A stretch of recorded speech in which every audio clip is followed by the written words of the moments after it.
as Omega manages to extend the series after a amazing play from the Chuck Mamba himself. Nail biter is how that last game went. This series alone has been phenomenal. A lot of early poke here already happening too, but yeah, we've had time to have a breather here, Ingan. Honestly, regardless of the outcome, everyone won in this series, especially for game number 2. But right now, Renegade has the high loss. So this is going to be crucial because this was the game-winning pick for Omega during game number 2. Yep. And on the other hand, the captain himself going back to his roots with one of his signature picks, the Grok. Yeah, this is the, I don't know if, I would say like second signature, right? Behind the Kufra, yeah, I would say. Of course. The Grok Mamba is going to be playing this one. And I think you have to, if it's any other thing to go against the Hylos, a hero that has been making waves through the meta just globally, what better way to do it than Chaknu getting the Grok out for this game? And so with that, again, you're looking to set things up, whether that's through the Glorious Pathway, and you got to kind of see how that all unfolds through the game here. And I think like the panelist said too, Ryota is going to play a part in that because you're trying to fight into that Zaman Force setup even and into that Glorious Pathway. So Alas Insanity is great for that. Yeah, Glorious Path. Oh yeah. The combination of skills coming in from Omega is just really immense. And now looking at the gold lane matchup, Doming not having a hard time up against Jom. Surprisingly, this is a Harith. Wow. And on the other hand, Turtle has spawned in the bottom lane. This time, Omega starting things off. All right, really quickly too. Wow. Okay, I think they're just going to go ahead and grab that, and Doru gets the first objective here. Okay. Nothing they can really do about that. That was just such a decisive decision. Yeah, and compared to game number 2, this is actually a better start for Andoryu. If you can recall correctly, he was taken down 2 minutes, 3 minutes in first blood.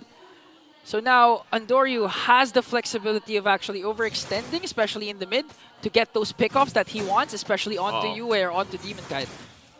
You can feel the Domeng knows, right? There's something possibly happen up here too, and that's the thing. Chaknu's going to be everywhere, especially on the Grok. And I think when you see this matchup so much, the Mozcom versus the Harith, they both shine in different ways throughout the course of the game. The parent thing is obviously, we've been talking about it all the time. Mozcom with the Spirit of Destruction, you can continue to push in the side lanes and then join the fight. Yeah, but as long as you land it, right? But for me, honestly, I feel like the Omega timers this time for me is early game to mid game. Early game to mid? Because late game, I'm really leaning towards Aurora. Okay, you like the lineup more for Aurora here late game. I would say, you know, in this case, if Smart Omega gets an early lead, that's great for them. They scale up pretty quickly, like you mentioned. Yeah. Especially when you have this pressure in the mid lane. Quick usage. Dominator's Descent already going to be used. So they get that out. That's a major thing out for Yue. That's a good fracture play here from Andoryu, baiting out the Dominator's Descent, especially in 30 seconds. A Turtle will spawn again. A while ago, we've seen Aurora just give it up. No trades, no cross-map plays happening here. But that's you can actually expect that because you really have to wait for Demon Kite and Moscow to really get into their groove. Edwards here. He's going to get knocked up with the wild charge. There's the Glorious Pathway being laid down too. They try to disengage, but Ryota! They get the flicker out from Ryota with the last Insanity. Going to be able to pick up Edward and now Renegade front of it all, but they just call it off. They already lost one. Smart Omega slowly building the lead they've got, and now Turtle's up. You expect this from Omega's lineup. It's a really dive-centric lineup. You have the X-Borg, you have the Nolan, plus the Grok, and their power spike is really early towards the mid-game. And this is the danger because Omega, once they reach the middle lane, once they reach the mid-game, if they don't get those neutral objectives, especially the Lord, Aurora can really bounce back. They can really manage the waves clearly with the Moscov's presence here. So for me, the timer, the pressure is still on Aurora's side despite having a 2K gold lead! Whoa, Chaknu! Just gonna get punished here. All right, a while ago, we just saw Demon Kite have his first kill onto Chaknu. Yeah. All right, yeah. So as we're back in the game, Chaknu was taken out. Big, quick plays coming through too. And like you said, that was a quick punishment from Aurora. I mean, it's even across the board in terms of kills. But Smart Omega so far has controlled a lot of the objective game in this early portion of the game, and that's what matters here. And if they continue that way, if Aurora doesn't answer to that, they're going to have some troubles here. Yeah, it's really the Chaknu effect. Him having the Grok, making sure that he provides a lot of information and vision for his team. But on the other hand, look at this. Renegade still has the high loss. Wow. You can really feel the damage coming in from Ryota and Oki. Again, that's a high loss, but a high HP. But still 50% after just a couple of pokes coming in from Omega. On this top side, Edward going to force Jome off. Look how many bodies are up here. Conceal going to be used. Chaknu won't find the connection, but they force the fight anyway. But they don't have the minion waves pushing in. The rest of the team making its way up top. Luckily for Aurora, no one goes down in the exchange. An off-angle wild charge, because Chaknu was really predicting that both of those players from Aurora were going to go back. But then those two players actually predicted what Chaknu was supposed to do. It's a mind game. It's a mind game. It's a chess game between these two teams. And finally, the last turtle up for grabs has just spawned. A while ago, Omega picked up 2 turtles uncontested without any trade coming in from Aurora. And this time, Aurora's 4-man lineup is here. The crucial factor for this last clash, or last turtle clash, would be the Spear of Destruction coming in from Doming. Will it hit this time? Okay, they started up doing it quickly as they have in the past. I think they're going to be a little bit too late to the party as Endoru secures the 3rd turtle. Already clean sweep in the turtle department for Smart Omega. That's another Barangay surprise special. They're not going to wait for the dances anymore. They're just really going to burst down the turtle, not let Aurora get some momentum to counterattack. You know what I say? This is what Smart Omega has to do. They have to be decisive. They have to make these choices. Full commit. And commit, yeah, full send it. So objectively, that's what they did. And now Renegade going to the front side, dropping the Glorious Pathway. There's the setup already, though. Zalman force being dropped down too. He's going to get stunned. Demon Kite looking on Jome, but Renegade goes up on the top side. 2 Dominators descends too, firing off each other. Ukir gets punished. And now Aurora possibly looking for more as Demon Kite's going to work on Ryota. They get 3 big kills in the pockets of Aurora. Aurora doesn't care about the turtle. You got 3 turtles, we'll get 3 kills to our name. Jome, Uki, Ryota will fall down. And we have to credit a lot actually to Renegade, because Renegade was soaking up the bulk of the damage coming in from Omega. So a lot of his skills are expended onto this high loss, which enabled the damage dealers of Aurora to just really free hit and take down Omega. Yeah, it's, again, some people wonder, like, how do you deal with his ask? Well, maybe you just take the Valentina and you get 2. You know, you have 2 Dominators sense working at each other and firing off. But again, like you mentioned, man, that was great positioning coming out from Renegade. Even Edward utilizing the final slash there.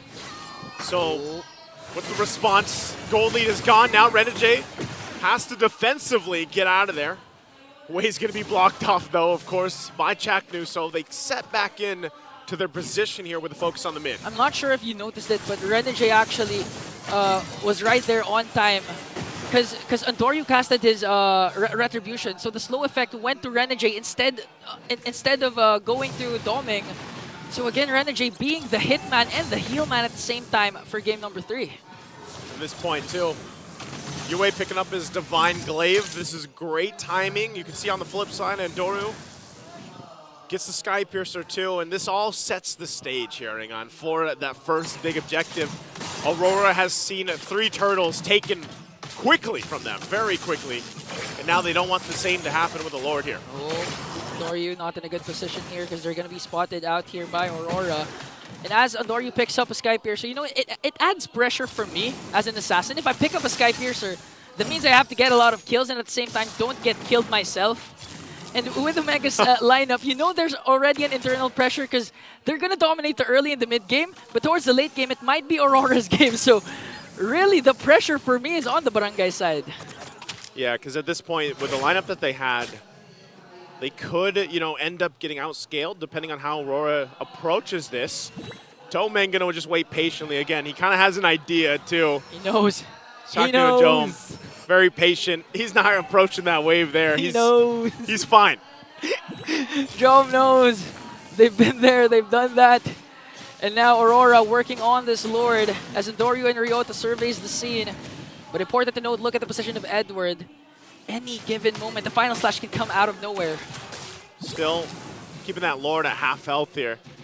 They don't have the exact information, I feel like, up top. You know, Doming's just kind of patiently waiting.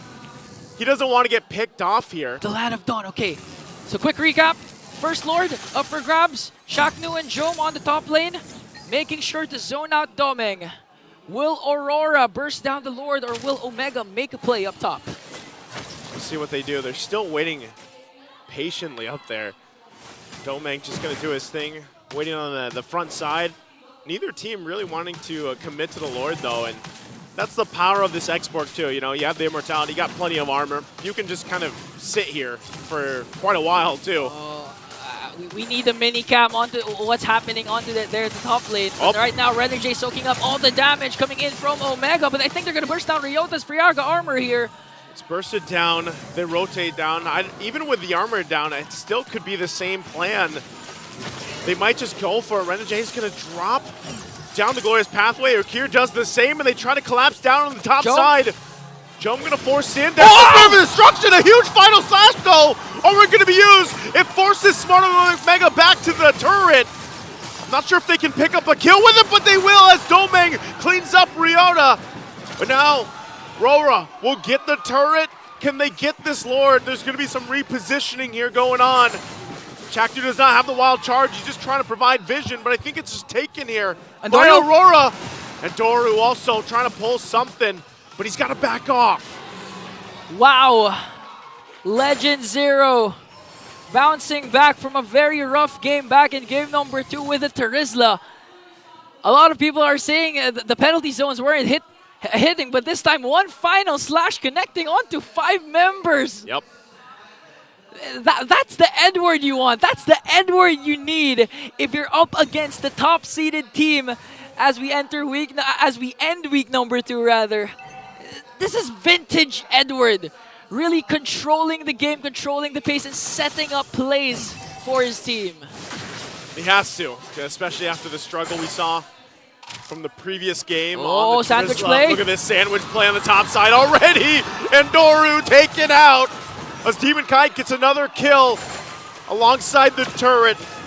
I still focused here in the mid lane. Oh! They've got the Lord to work with too. Another quick turret. Domeng just destroying these things. And now with a switch in momentum, Edward picking up the Winter's Crown as well. RORA getting a little more defense.